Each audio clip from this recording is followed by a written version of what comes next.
lanchas rápidas alemanas en la Segunda Guerra Mundial.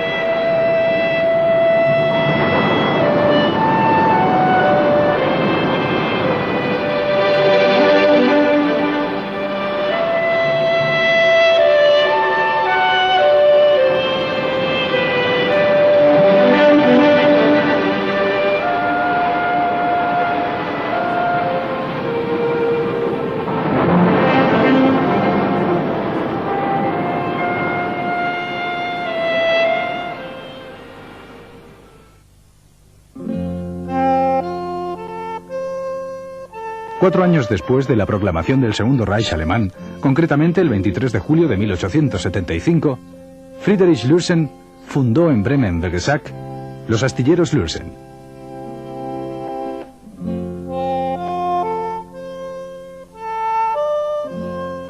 La primera lancha rápida fue botada en 1890. Hacia el año 1910 se habían llegado a construir en estos astilleros unas 700 motoras civiles con unas características muy destacadas para aquella época. En 1917, el Departamento de Aviación de la Marina Imperial mandó construir las primeras unidades de lanchas rápidas de guerra. Conocidas entonces como las LM Bud, fueron puestas en servicio ese mismo año. Al final de la Primera Guerra Mundial, después de la derrota de Alemania, el desarrollo de este diseño tan prometedor tuvo que ser interrumpido, por lo menos temporalmente.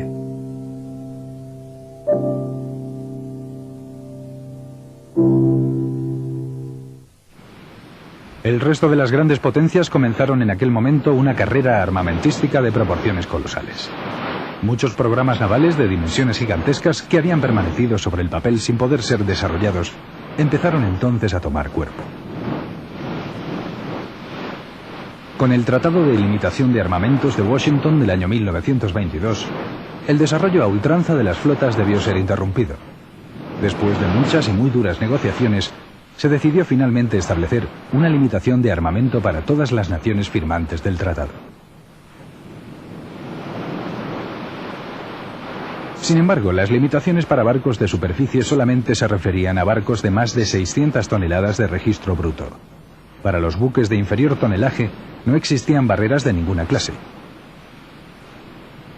Podían ser diseñados y construidos a placer. Ni en el Tratado de Washington de 1922, ni en el que se firmó posteriormente en Londres en 1930, ni tan siquiera en las cláusulas de la rendición de Alemania en Versalles, se hacía mención expresa a barcos de registro inferior a las 600 toneladas. Es inexplicable que el gran éxito obtenido por las lanchas rápidas durante la Primera Guerra Mundial no fuera tenido en cuenta por la mayoría de las marinas del mundo durante el periodo de posguerra.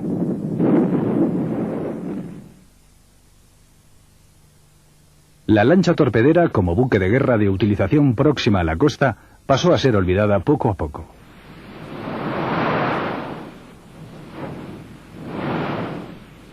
En las condiciones del Tratado de Versalles de 1919 se impuso una amplia reducción territorial al Imperio alemán.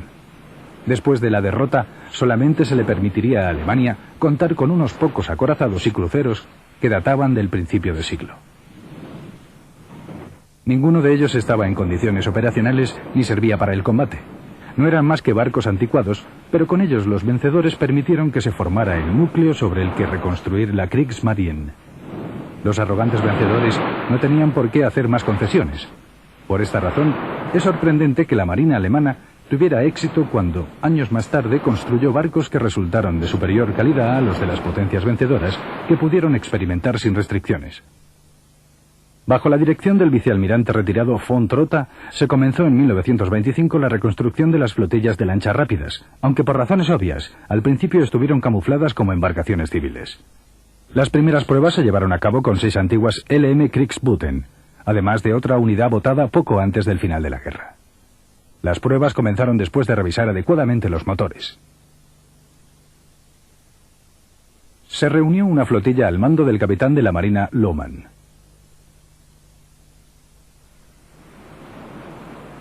Las primeras pruebas operativas con las lanchas rápidas tuvieron lugar entre julio y septiembre de 1926.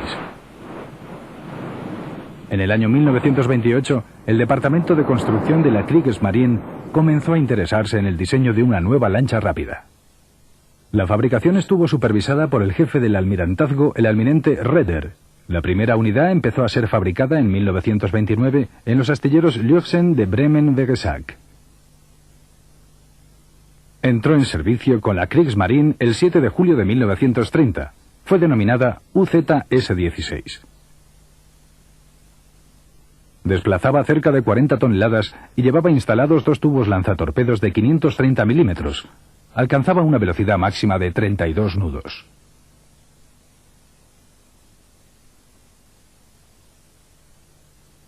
El 16 de marzo de 1932, la lancha pasó a llamarse S-1. Este fue el comienzo de la nueva denominación oficial para este tipo de buques de la Marina del Reich, la Kriegsmarine.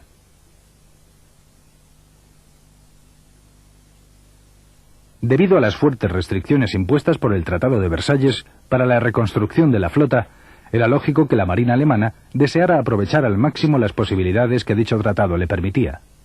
Aunque la construcción de las lanchas rápidas no estaba expresamente prohibida, el almirantazgo tenía dudas sobre la reacción que podrían tener los aliados ante esta nueva clase de barcos. La suspicacia alemana estaba confirmada por pasadas experiencias en otras áreas, por lo que el diseño y las pruebas se realizaron bajo la apariencia de desarrollos civiles.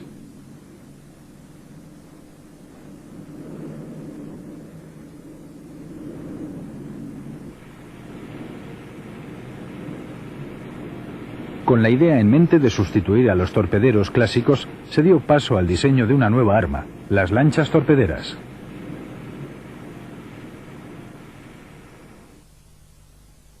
En el año 1932, otras 4 lanchas fueron votadas, las S2, S3, S4 y S5. El 14 de julio de 1932 pasaron a incorporarse todas ellas a la denominada primera semiflotilla de lanchas rápidas, que por razones tácticas fue encuadrada en la flota. Hasta el año 1936-37 debía permanecer directamente a las órdenes del servicio de vigilancia. Con la entrada en servicio de la lancha S6 en noviembre de 1933, se consiguió un decisivo avance desde el punto de vista militar. La Marina alemana emergía como la primera fuerza naval mundial de lanchas rápidas de gran velocidad y con un largo radio de acción. Esta autonomía se debía al modesto consumo de sus motores diésel, que podían impulsarlas a la nada desdeñable velocidad de 36,5 nudos.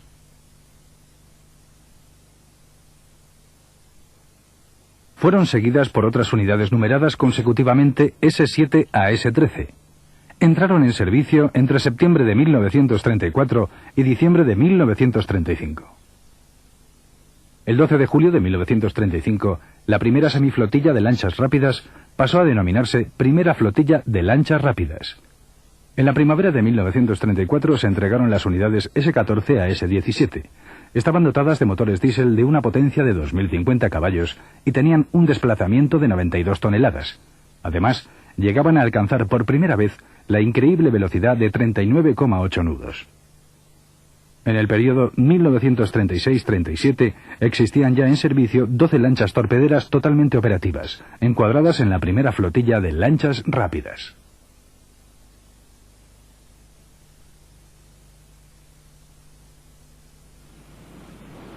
Los requisitos técnicos y tácticos emitidos entre los años 1932 y 1938 debían ser puestos ahora a prueba para conocer el poder y los límites operativos de esta joven y nueva arma.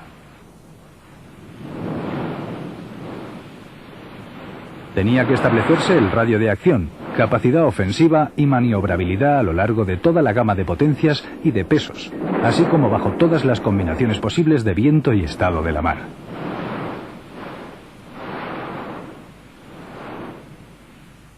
Las lanchas de un radio de acción de 700 millas náuticas podían alcanzar a la zona del Mar del Norte comprendida entre la costa alemana, Inglaterra y Noruega. Su radio de acción les permitía adentrarse además en el mar Báltico, hasta las islas del este de Suecia. Entre julio de 1938 y julio de 1939, 8 nuevas lanchas más, desde la S-18 hasta la S-25, entraron en servicio.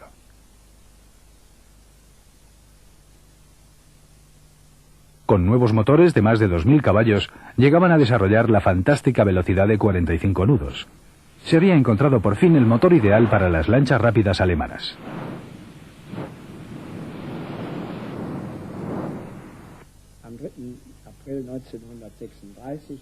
El 3 de abril de 1936 ingresé en la Marina. Fui el primero de una promoción de 500. Hasta entonces yo había recibido la misma educación que todos mis compañeros. Mi formación debía ahora completarse en la Escuela de Marina de Flensburg.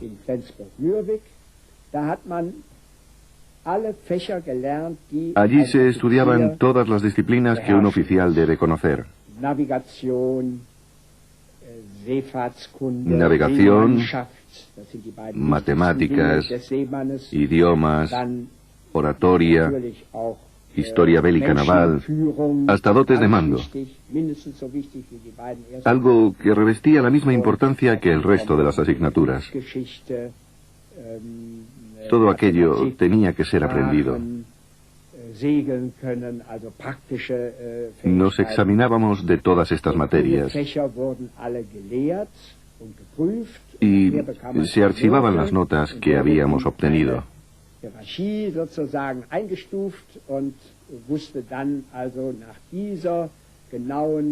Nuestros destinos dependían de esas calificaciones. Para un joven teniente, el ser capitán de un S-Boot era algo grande. Parecíamos los reyes del mundo. Hay que darse cuenta de que teníamos a nuestra disposición miles de caballos de potencia y que podíamos hacer con ellos lo que quisiéramos. Con frecuencia teníamos que ir desde la escuela de navegación hasta Pilau, y una noche fuimos hasta Warnemünde. Aquello fue algo grande para nosotros. Der Kiel ist gelegt. Schotten und Spanten werden eingesetzt.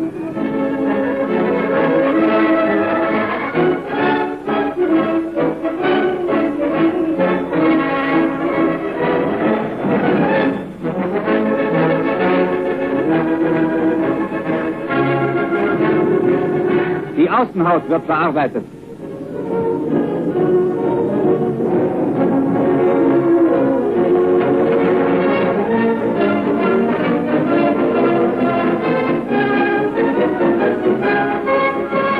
Das fertige Boot wird zu Wasser gelassen.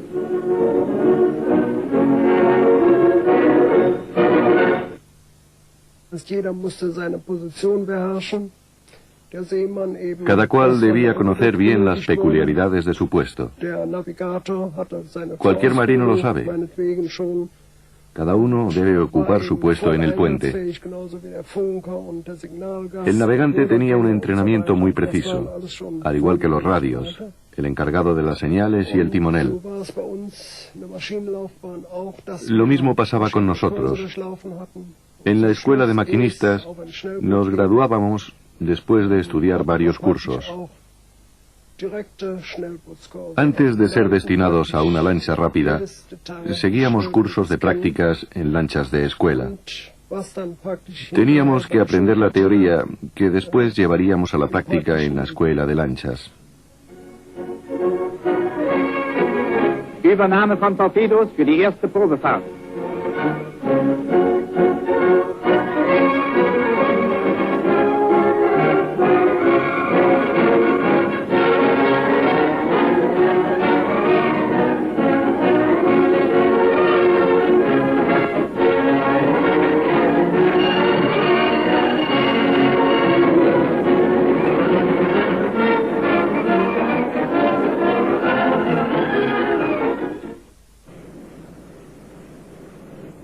Las futuras presas revisten una importancia especial.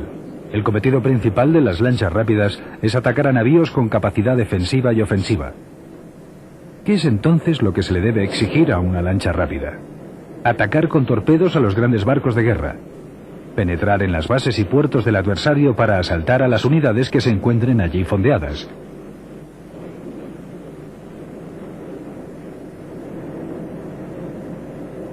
atacar al tráfico marítimo enemigo en sus rutas de abastecimiento, así como atacarle también cuando está cerca de su costa.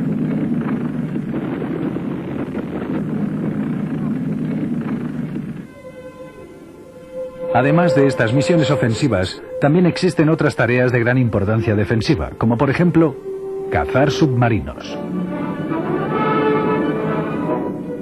guardacostas y escolta de convoyes, vigilancia, enlace y siembra de minas.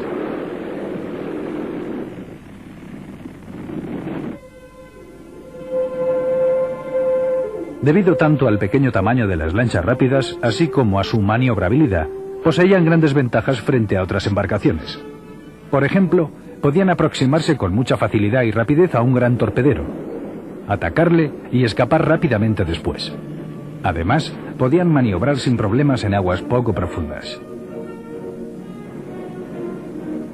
Tampoco las minas marinas representaban una gran amenaza para ellas, debido a su pequeño calado, y finalmente necesitaban pocos hombres y material. Fue como una recreación de los torpederos clásicos de los años 80 del siglo XIX. El país que utilizara en combate esta nueva arma podría atacar al adversario con gran efectividad, aun a pesar de lo limitado de su radio de acción y del esperado gran consumo de material.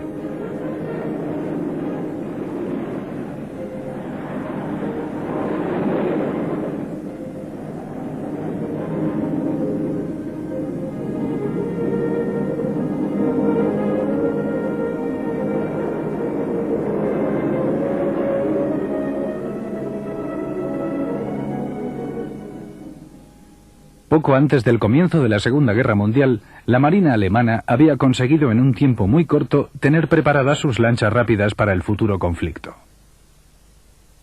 Mientras las primeras series de lanchas torpederas todavía montaban sobre la cubierta anterior los tubos lanzatorpedos, las lanchas construidas a partir de la S-26 llevaban los tubos en la proa, como parte integral del casco. Constantemente se mejoraban las cualidades marineras de las unidades. La lancha S-38 de 100 toneladas fue votada en 1940. Se convirtió en el modelo estándar que habría de ser construido durante toda la guerra. Su armamento comprendía 2 tubos lanzatorpedos y 2 torpedos de reserva, así como 2 cañones antiaéreos de 20 milímetros. Alcanzaba una velocidad máxima de 42 nudos. Aquella era la velocidad máxima teórica.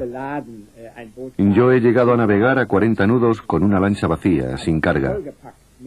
Pero llevando la carga de guerra frente al enemigo, nunca pasábamos de 37, quizá 38 nudos, incluidos los últimos modelos que eran más grandes y tenían los tubos lanzatorpedos integrados en el casco.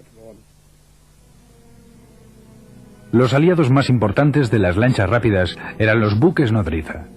Abastecían a las flotillas de lanchas para que pudieran realizar misiones en zonas alejadas de la base cuando la situación lo requería. El buque nodriza estaba pobremente armado. Si se le dejaba solo durante el curso de acciones de guerra, quedaba sometido a grandes peligros. Pero inevitablemente acababan encontrándose solos ante el enemigo. Frente a los ataques aéreos, su única defensa consistía en el camuflaje. Los buques escolta que lograron sobrevivir a la Segunda Guerra Mundial fueron el Tsingtao, Tanga,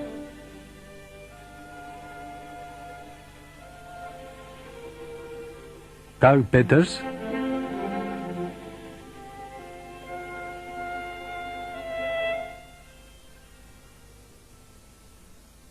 Gustav Nachtigall,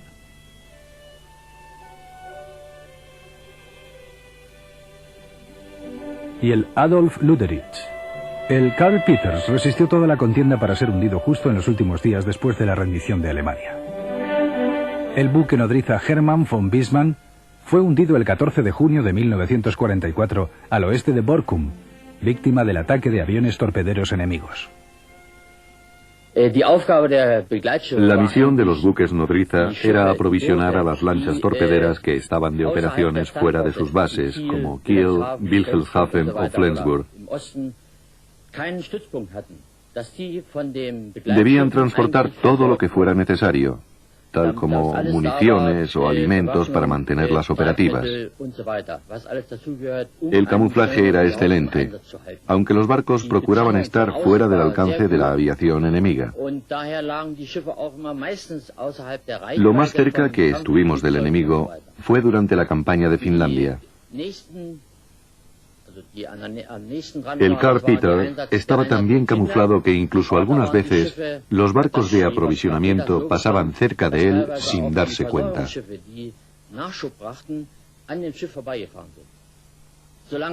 La dotación de las lanchas rápidas era de 14-15 personas que pasaban la noche con nosotros, debido a que sus barcos eran muy pequeños y no tenían sitio en ellos para pernoctar. Por esa razón teníamos espacio a bordo, reservado exclusivamente para ellos. Cuando nos reuníamos, siempre reinaba un excelente ambiente de camaradería. En agosto de 1938 se creó la segunda flotilla. Se le destinaron 5 nuevas lanchas, desde la S-19 hasta la S-23. Sin embargo, durante el verano de 1939, la Kriegsmarine solamente disponía de 18 lanchas operativas.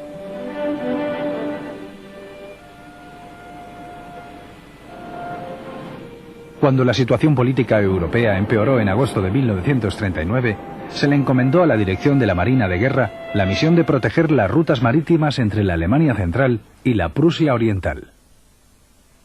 Al anochecer del día 31 de agosto de 1939, las lanchas comenzaron a abandonar el puerto de Pillau. Durante la medianoche, la primera flotilla de lanchas rápidas recibió también la orden de soltar amarras. Con luces al mínimo y en formación de combate, la flotilla partió a una velocidad aproximada de 15 nudos hacia su área de operaciones, la costa de la Prusia Oriental. Por consiguiente, habíamos partido de Pillau hacia el puerto de Bingen para prevenir, mediante la siembra de minas, la huida de los destructores polacos. Aquellos destructores habían sido vistos partir del mar Báltico rumbo a Inglaterra el día anterior a la declaración de la guerra. Por ello, estaba claro para nosotros que la siembra de minas ante el puerto de Bingen ya no tenía ningún valor real. Sin embargo, sembramos las minas para bloquearlo. Después, al volver, nos encontramos con algunos barcos.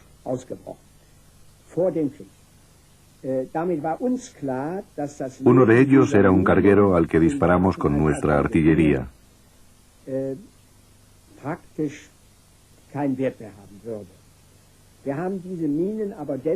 Aquellos disparos, efectuados con nuestras piezas de 20 milímetros instaladas a popa, fueron nuestra primera experiencia de fuego real y dejaron una honda huella en nuestro espíritu juvenil.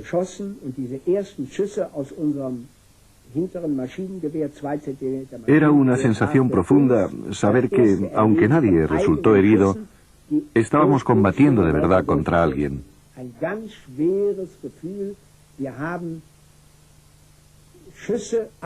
Para que el barco se detuviera, disparamos a la línea de flotación y finalmente acabó hundiéndose.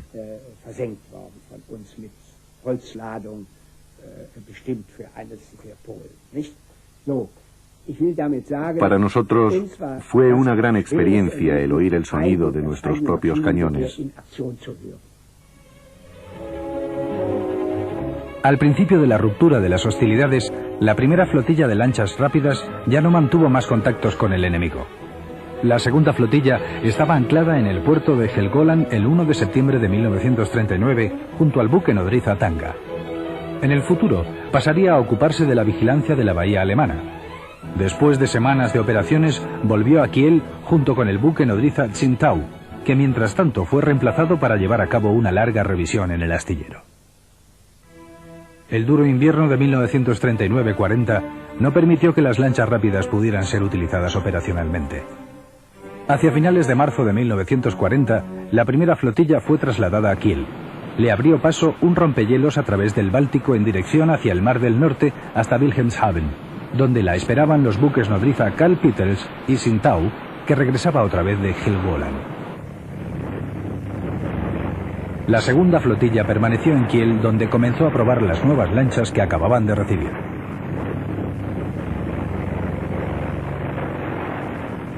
Para la operación Weserübung, la invasión por parte de las tropas alemanas de Noruega y Dinamarca, se eligió a la primera flotilla, que estaba dotada con las lanchas rápidas S-19, S-21, S-22, S-23 y S-24. Participaría en la operación junto con el tercer grupo de combate. El grupo estaba compuesto por los cruceros ligeros Köln y Königsberg, el buque de prácticas de artillería Bremsen, los torpederos Wolf y Leopard, así como el buque nodriza Karl Peters. Tenían orden de ocupar Bergen. La noche del 8 de abril de 1940 se presentó muy oscura. Los barcos tenían que atravesar una mar muy agitada. Cuando los noruegos apagaron repentinamente los faros, la situación de las unidades alemanas se tornó muy difícil.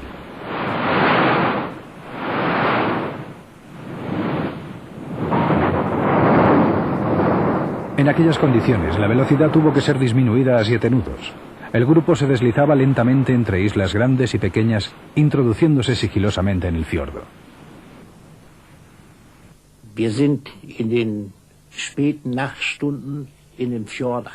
Entramos en el fiordo en las últimas horas de la noche. Por supuesto, contamos con la ayuda de botes de pesca alemanes que nos guiaron con seguridad fiordo arriba, hasta Bergen.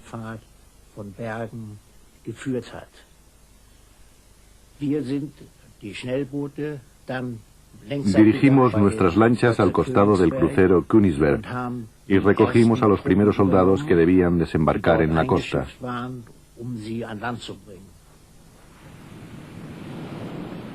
En medio de la operación les llegó la noticia de que el grupo de combate número 5 había invadido Oslo, que ofrecía resistencia. Entonces el comandante del buque insignia, el crucero Köln, ordenó tomar Bergen inmediatamente y marchó a toda velocidad hacia allí junto con 2 torpederos. Mientras tanto, los noruegos habían avistado a los barcos invasores. Acto seguido se entabló un furioso duelo artillero entre los cruceros alemanes y las baterías noruegas. Hacia mediodía del 9 de abril de 1940, la ciudad y el puerto estaban firmemente en manos alemanas. La operación había terminado sin grandes pérdidas. La segunda flotilla de lanchas rápidas, compuesta por las S-7, S-8, S-17, S-30, S-31, S-32 y S-33, formaba parte del grupo de combate número 4, junto con el crucero ligero Karlsruhe, los torpederos Greif, Sedler y Lux, además del buque nodriza Sigtau.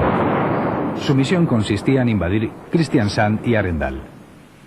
Con una fuerte niebla y después de una furiosa resistencia ofrecida por las baterías costeras noruegas, se logró al día siguiente tomar por fin la plaza sin que fuera necesaria más lucha. Las lanchas rápidas, que también habían transportado a tropas de desembarco a la costa, permanecieron con el Sigtau en Kristiansand vigilando la costa. A principios de mayo de 1940 se dio a las 2 flotillas la orden de retirarse a Wilhelmshaven.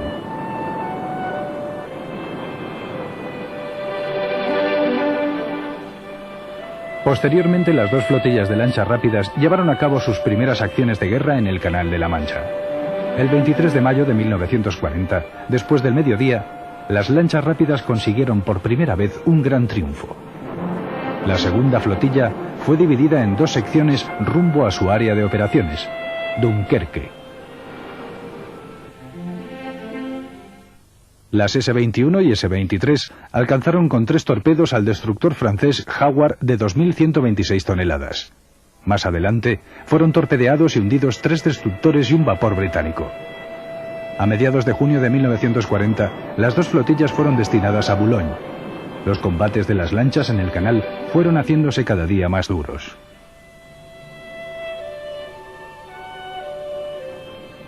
Mediante ataques nocturnos se consiguieron alcanzar más éxitos, pero también se sufrieron pérdidas debido a las minas. Hubo que lamentar la pérdida de la S-32. Como resultado de la permanente amenaza de las flotillas de lanchas torpederas alemanas, el servicio de guardacostas británico tuvo que desplegar en esas aguas a 100 unidades navales. Los alemanes habían conseguido un importante éxito estratégico con sus lanchas, que además lograron hundir a muchos barcos. El 15 de mayo de 1940 se creó en Kiel la tercera flotilla. Se la dotó con viejas lanchas de 80 toneladas de la primera y de la segunda flotilla. Las nuevas lanchas de 100 toneladas fueron destinadas a las flotillas veteranas. La misión de las lanchas rápidas consistía en evitar la huida de los barcos ingleses hacia la Gran Bretaña, además de hundir a todos los buques posibles. Las unidades partían de Wilhelmshaven.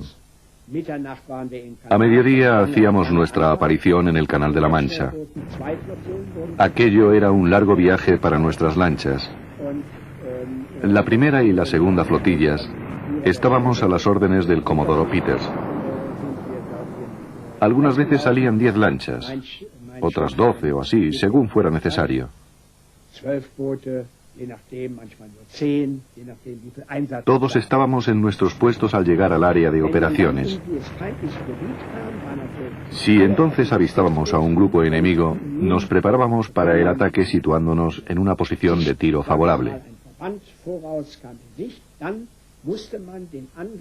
Normalmente era frente al adversario o formando un ángulo pequeño, de manera que el enemigo estuviera directamente en la trayectoria de nuestros torpedos.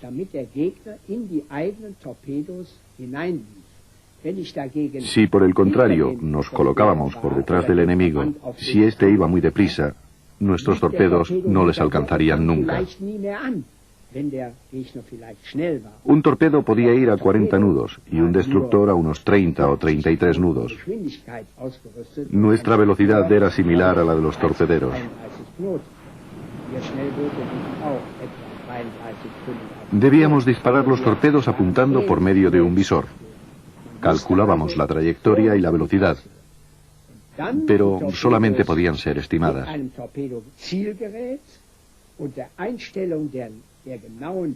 Después se lanzaban 1 o 2 torpedos de forma que pudieran alcanzar al destructor.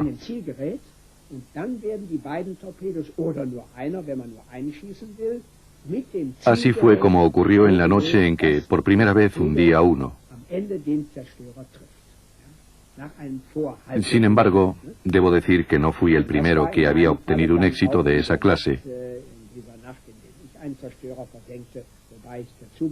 Antes que yo, lo había conseguido otro camarada.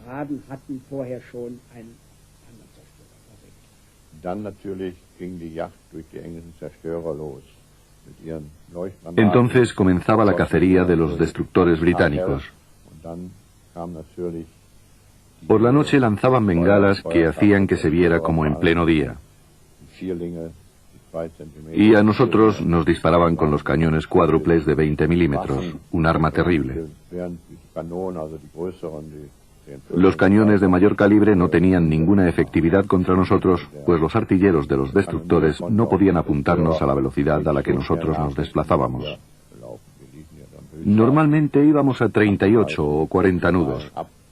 Cuando salíamos fuera del alcance de los destructores, teníamos que volver a atacar otra vez. Deutsche Schnellboote auf Feindfahrt.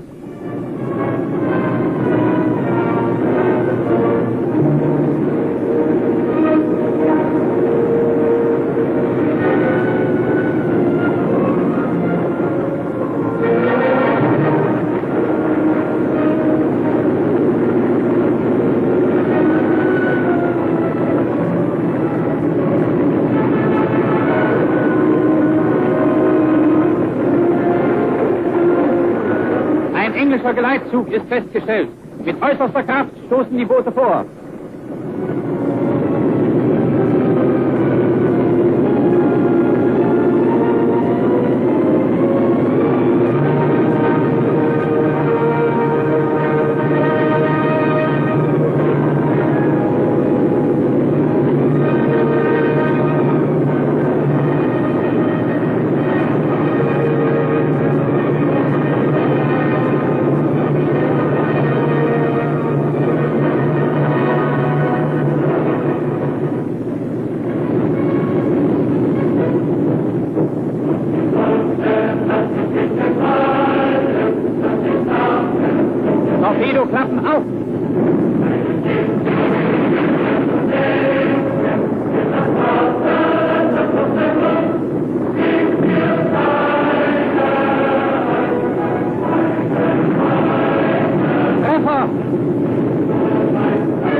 meldete als Ergebnis 3 Tage die Versenkung von 22 Schiffen von insgesamt 105.000 Bruttoregistertonnen.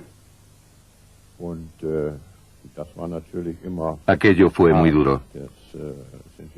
Muchos barcos no regresaban jamás y uno siempre se sentía feliz de poder volver otra vez al puerto.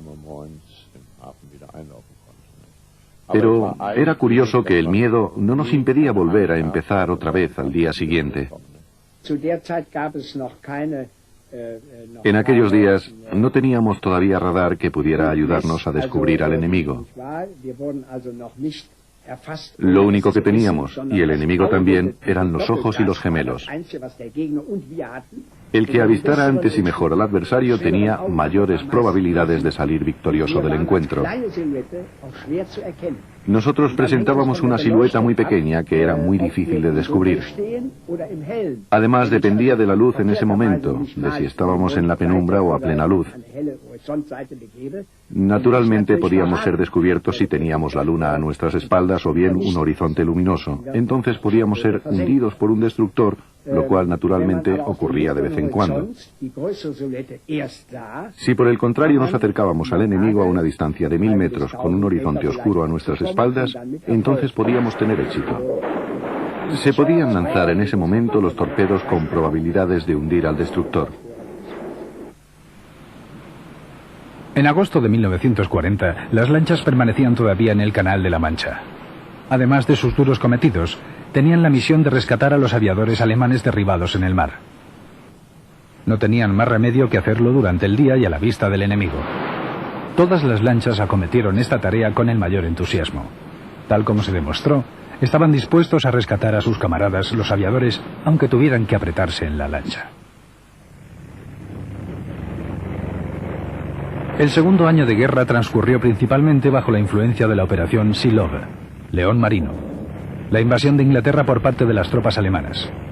Además de la siembra de minas para establecer el bloqueo de las islas, las flotillas de lanchas rápidas actuaron contra la marina mercante enemiga con mucho éxito. El 9 de marzo de 1941, el capitán de corbeta Tonigues llevó a cabo una memorable acción a bordo de su legendaria S-102.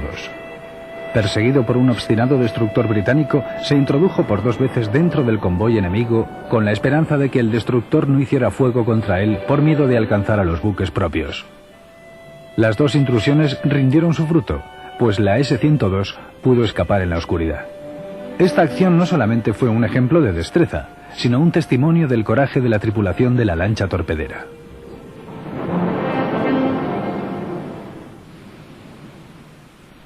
El Canal de la Mancha era en aquellos días una arteria vital para las islas británicas. Por medio de las estaciones de radar, se podía descubrir inmediatamente al tráfico marítimo inglés.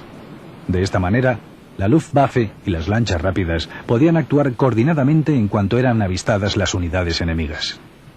Después de las actuaciones en marzo de 1941 de las lanchas rápidas en el canal ante las mismas costas británicas, un gran periódico inglés publicó el siguiente comentario: las lanchas torpederas alemanas se encuentran lamentablemente presentes en nuestras líneas de comunicación en el canal.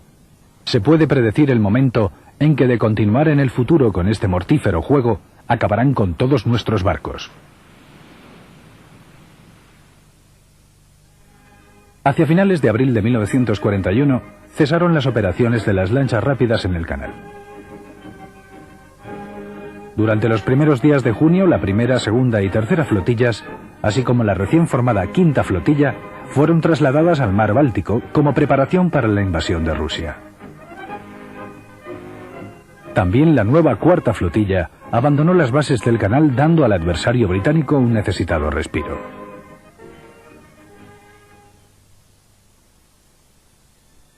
La primera misión contra el nuevo adversario consistía principalmente en la siembra de minas.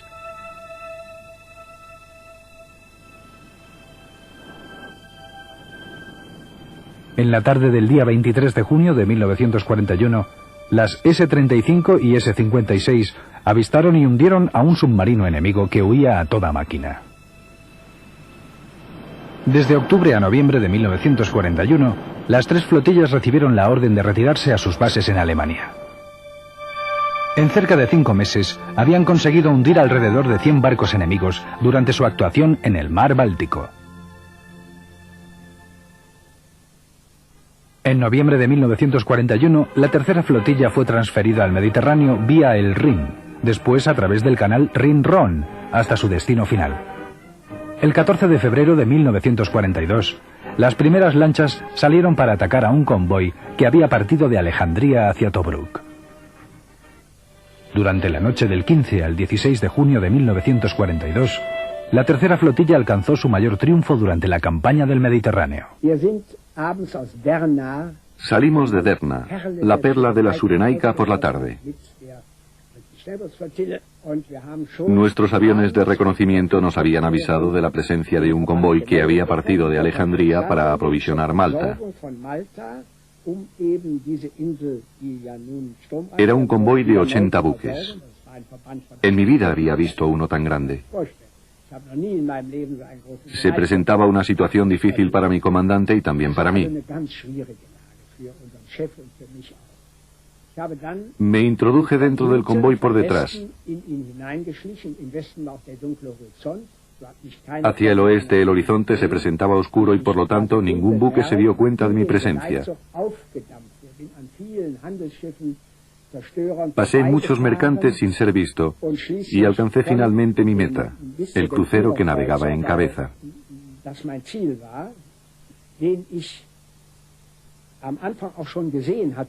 Estaba allí acompañado de sus destructores de escolta.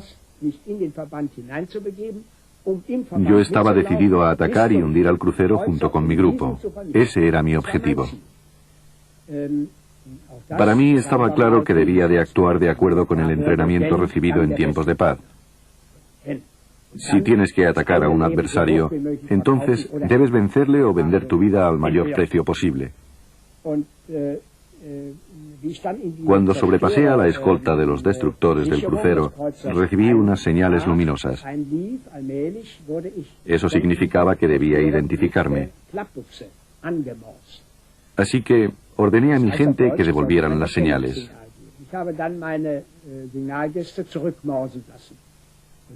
Esto sucedía aproximadamente a la 1 de la noche.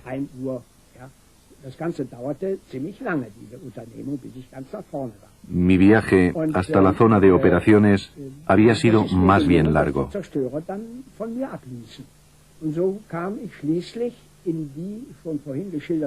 Por fin tuve suerte y los destructores se alejaron. De esta manera me encontré libre para seguir el rumbo adecuado. Navegué durante un buen rato junto al crucero, a 800 metros de distancia, y me di cuenta de que navegaba exactamente a 15 nudos. Cambié al rumbo necesario para lanzar mis 2 torpedos de manera que dieran con toda seguridad en el blanco, pues de otra manera estaríamos perdidos. Quise virar hacia él, pero en ese mismo instante me descubrió porque nuestras 4 lanchas iban pintadas de blanco, que para las noches oscuras estaba bien, pero aquella noche no era tan negra y mi silueta fue descubierta. Me enfocaron con un reflector. Inmediatamente viré en redondo a babor y lancé el primer torpedo en dirección al reflector. Mi tripulación me comunicó en ese instante que el segundo torpedo no había salido. Yo les dije que tenían que darse prisa para lanzarlo inmediatamente. Después de unos segundos pudo ser lanzado al fin. Cuando el torpedo llegó al agua comenzó su carrera hasta dar exactamente en el reflector del crucero.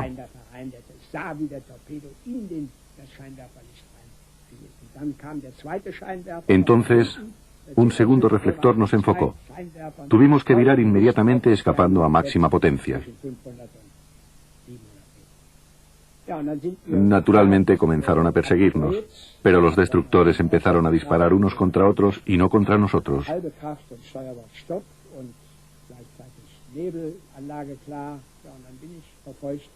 La artillería pesada solamente podía alcanzarnos a distancias grandes o medias, pero a una distancia corta de 100 o 200 metros solamente era posible hacernos blanco con las ametralladoras. Pero gracias a Dios, ellos, en lugar de dispararnos con las ametralladoras, se disparaban entre ellos con los cañones. Esa fue mi suerte. 2 destructores me persiguieron hasta las 4 de la mañana jugando una y otra vez al ratón y al gato, pero tuve suerte.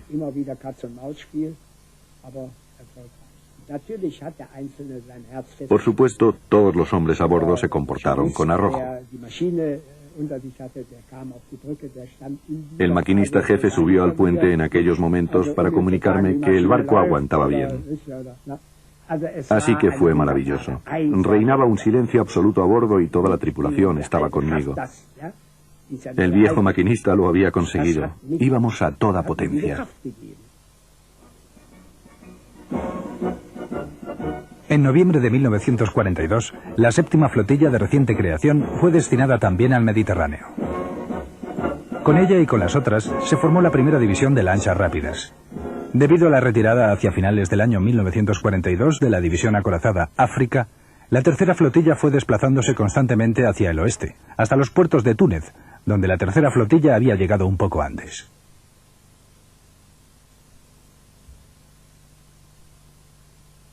En la noche del 10 de junio de 1943, los aliados desembarcaron en Sicilia por mar y por aire.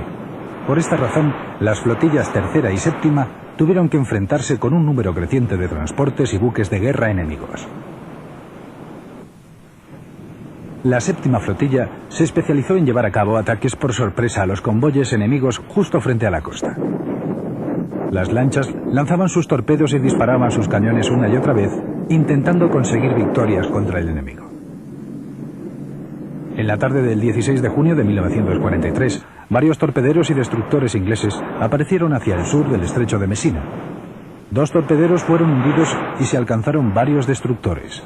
Se pagó un alto precio por ello, pues las 5 lanchas enviadas al combate resultaron seriamente dañadas. No obstante, se consiguió impedir el intento de cruzar el estrecho de Messina.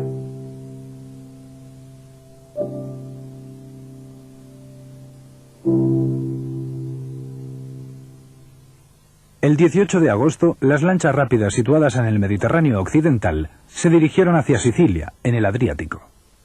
El 1 de noviembre de 1943, después de la rendición de Italia, se creó la 24ª flotilla con lanchas torpederas italianas. 11 meses más tarde, el 13 de octubre de 1944, tuvo que ser disuelta al igual que la 7ª flotilla. Las lanchas que todavía estaban operativas pasaron a formar parte de la flotilla número 3. Comenzaron a operar en el Adriático Norte con base en los puertos de Pola, Salamis y Venecia hasta el final de la contienda.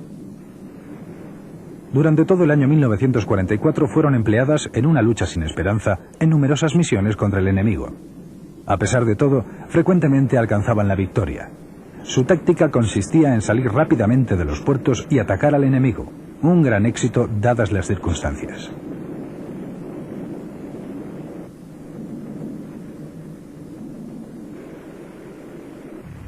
Desde febrero de 1942 hasta el 3 de mayo de 1945, 3 lanchas rápidas habían sido hundidas en acciones contra buques enemigos. El resto, del total de 23 lanchas operacionales, fueron hundidas por la acción de ataques aéreos, minas o fueron destruidas por sus propias tripulaciones, o bien se rindieron al enemigo. Después de la rendición de Italia, las lanchas torpederas alemanas combatieron sin esperanza de conseguir la victoria. La lucha fue llevada a cabo con muy pocas unidades y con grandes esfuerzos por parte de sus dotaciones. En la primavera de 1942, la primera flotilla fue trasladada al Mar Negro a través del Elba y del Danubio. Las lanchas fueron transportadas parcialmente sobre la superficie mediante camiones con remolques a lo largo de una distancia de 3.000 kilómetros llena de incidentes y contratiempos. Hasta el año 1944, habían sido transportadas al Mar Negro 16 lanchas en total. Este traslado había sido necesario para contrarrestar el peligro permanente de un desembarco soviético. Las misiones de la primera flotilla consistían en la vigilancia de la costa, en escoltar a las propias fuerzas entre el Bósforo y Odesa, en el aprovisionamiento del ejército en Krim y, naturalmente, combatir a la flota soviética del Mar Negro. Dicha flota se componía de un acorazado, 6 cruceros, 21 unidades entre destructores y torpederos, así como 30 submarinos y 50 cañoneras rápidas. Para combatirla, con alguna probabilidad de éxito, se hubiera necesitado una dotación de lanchas al menos 4 veces superior. Debido a la gran distancia que debíamos recorrer, solíamos partir al mediodía. Salíamos de la base siempre después de que los aviones rusos de reconocimiento de larga distancia nos hubieran sobrevolado para saber cuántos éramos o si estábamos allí. Naturalmente nos manteníamos alejados de la costa enemiga, navegando paralelamente al Cáucaso en dirección sur-sureste, y desde allí nos dirigíamos directamente a la costa. Si se había ido suficientemente lejos en dirección sur-sureste, se podía alcanzar la costa a las 9 o 10 de la noche. Permanecíamos allí hasta las 3 o 3 y media de la madrugada, hasta que el comandante preguntaba, ¿se ve salir el sol por el este? Aquella era siempre una pregunta bien recibida, pues significaba que era hora de irse a casa. Pero al día siguiente, a mediodía, teníamos que empezar de nuevo. En aquellas lanchas no se podía pernoctar, lo que significaba que el servicio en ellas hasta el momento de volver a la base era extenuante. Pero entonces éramos jóvenes y fuertes, y también estábamos llenos de ilusiones. Lo más sorprendente, incluso para hoy día, era la excelente calidad de los motores de aquellas lanchas. No sufrimos ninguna pérdida por su causa en nuestras largas misiones. A duras penas se logra entenderlo hoy día. Que aquellos motores fueran tan sólidos y tan fiables y que llegaran a soportar tanta carga con unas temperaturas ambientes muy elevadas. Por ejemplo, en agosto de 1942 llegamos por la noche a los 32 grados centígrados, lo que significaba que la temperatura en el interior de la lancha era de 58 grados centígrados, y sin embargo se podían realizar los servicios sin problemas.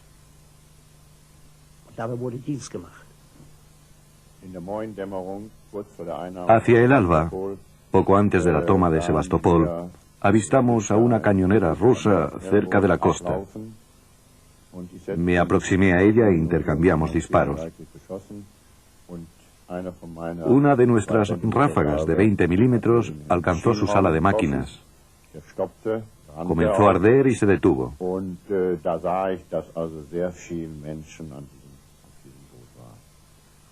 Entonces me di cuenta de que iban muchas personas a bordo de aquel barco. Decidí ponerme a su costado para abordarlo, pero no tenía suficiente gente para ocupar la nave. Así que subieron 2 de mis hombres armados con subfusiles e hicimos prisioneros a 30 hombres y una mujer. A continuación hundimos la nave mediante una carga explosiva. Después me llevé a aquella gente, entre la que se encontraba el general al mando de Sebastopol, a Yalta. Cuando se marchaba me dio las gracias. Me estrechó la mano y me quiso dar como recuerdo sus gemelos.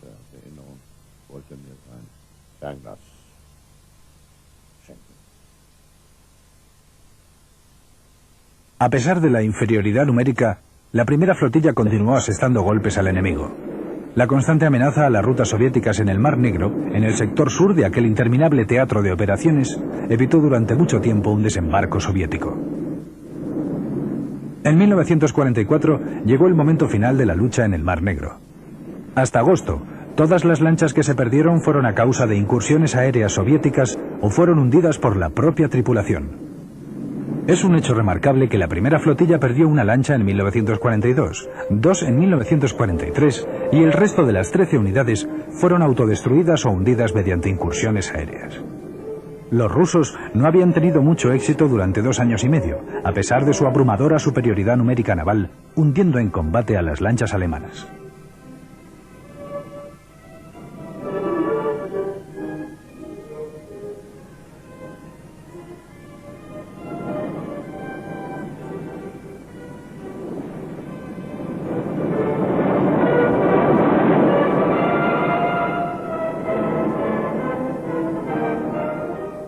Hacia comienzos del año 1942, la zona principal de operaciones de las lanchas germanas era el Canal de la Mancha, junto con las costas del sur de Inglaterra.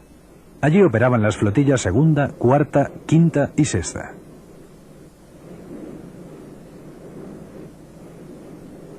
Durante el curso del año 1942 había 40 lanchas operativas, de las 42 que nominalmente era la dotación normal.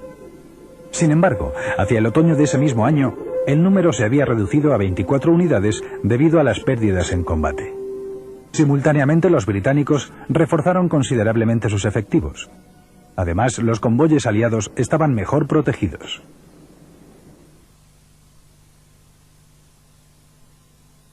Las viejas tácticas de 1941, en las que las lanchas permanecían durante horas esperando a los convoyes para atrapar a una presa, resultaron efectivas en aquel momento.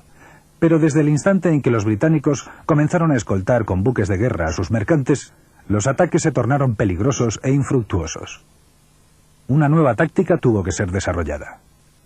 Se la denominó Stichfahrten. Consistía en atacar por separado a distintas secciones del convoy.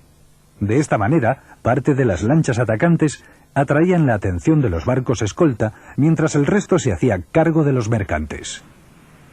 Las lanchas torpederas tomaron parte en la Operación Cerberus, la travesía del Canal de la Mancha de los cruceros pesados Scharnhorst, Gneisenau y Prenzlaugen.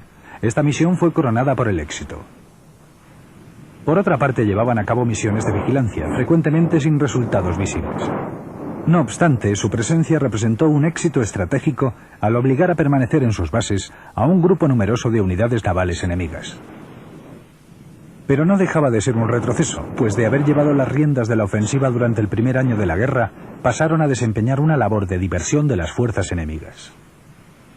Con la introducción del radar en los acorazados británicos en 1943, con un radio de acción de 70 kilómetros, las lanchas alemanas podían ser detectadas cuando se aproximaban para el ataque, sin siquiera haber sido avistadas. Además, la sobrecogedora superioridad aérea de los aliados a partir de ese año fue el origen de que las operaciones de las lanchas se convirtieran en un juego de o todo o nada. Se había pasado irremisiblemente a la defensiva, obligados tanto por la inferioridad numérica como por la técnica. Desde comienzos de 1944, las lanchas torpederas solamente podían conseguir éxitos esporádicos frente al enemigo. Para el Tercer Reich, la guerra en el mar estaba perdida. Se esperaba que el desembarco de los aliados en Europa se convirtiera en una realidad de un momento a otro.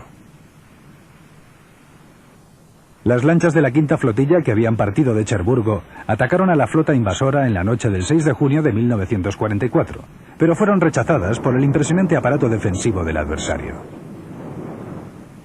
Durante los siguientes días pudieron no obstante alcanzar algunos éxitos, pero en conjunto no era posible impedir con efectividad el desembarco de tropas enemigas o hundir a los buques de transporte. Frecuentemente, las lanchas eran mantenidas a distancia por los buques de escolta. Entre el 14 y el 15 de junio, las lanchas perdieron 10 unidades por incursiones aéreas contra su base de Le Havre. Esta fue la mayor de las pérdidas de la historia de las lanchas rápidas. Los ases del mar, como eran llamadas también las lanchas rápidas, llevaban como mascotas los emblemas de los palos de la baraja de acuerdo con la tradición de los torpederos alemanes desde la batalla naval del Skagerrak en la Primera Guerra Mundial. La caballerosidad y la humanidad eran su divisa. Durante el hundimiento de la S-702, en septiembre de 1944, ocurrió un incidente que desgraciadamente hizo que se echaran en falta esas virtudes en el adversario británico.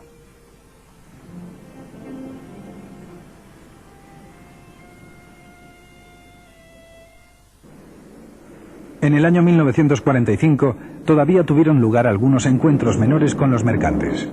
Sin embargo, las lanchas fueron disminuyendo de número constantemente durante las operaciones de sembrado de minas.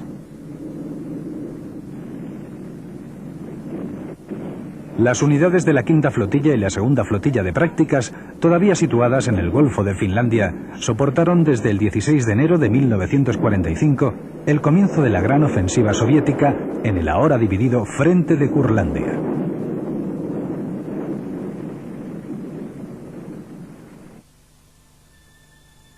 En las últimas semanas de la guerra, las lanchas rápidas actuaron en operaciones de evacuación de personal. El almirante Dönitz opinaba que esa era la misión principal de la Marina durante la etapa final de la guerra. Lo que importaba ahora era que los fugitivos y los soldados pudieran escapar. En cada operación se llegaba a transportar en las lanchas hasta 110 personas. De manera que nos vimos totalmente envueltos en la evacuación de la bahía de Danzig.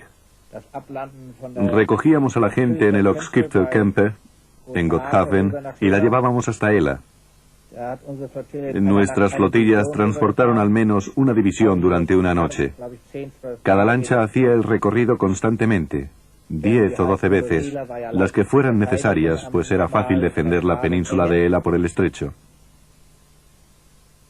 Desde allí muchos fueron transportados posteriormente hacia el oeste en barcos mayores. El transporte de los refugiados pudo por fin ser asegurado, pues las unidades rusas eran relativamente escasas, a excepción de 2 o 3 submarinos que se mostraron muy activos.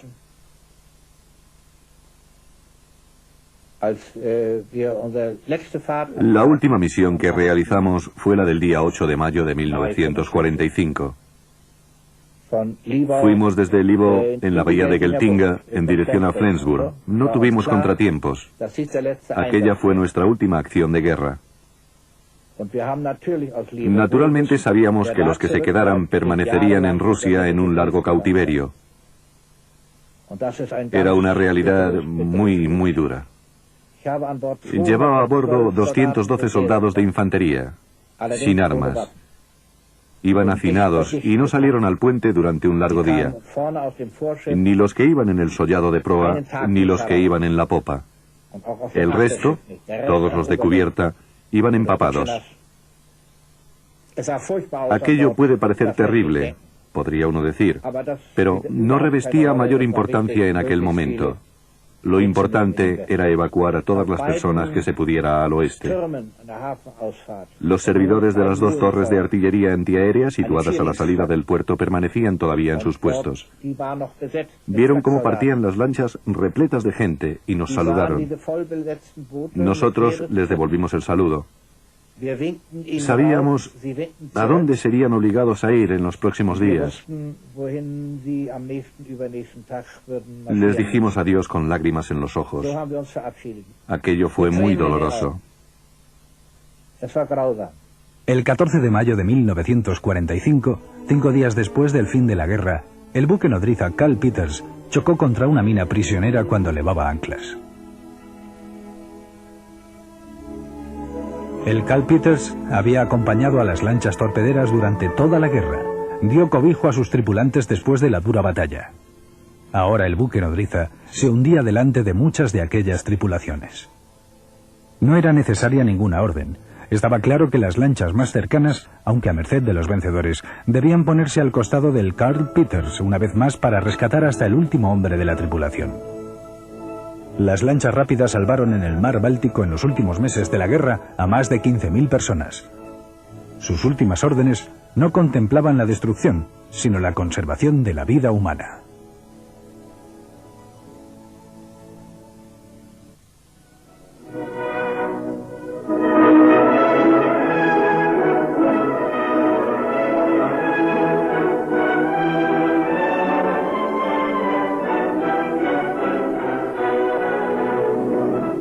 Schnellboote auf Übungsfahrt mit jungen Besatzungen.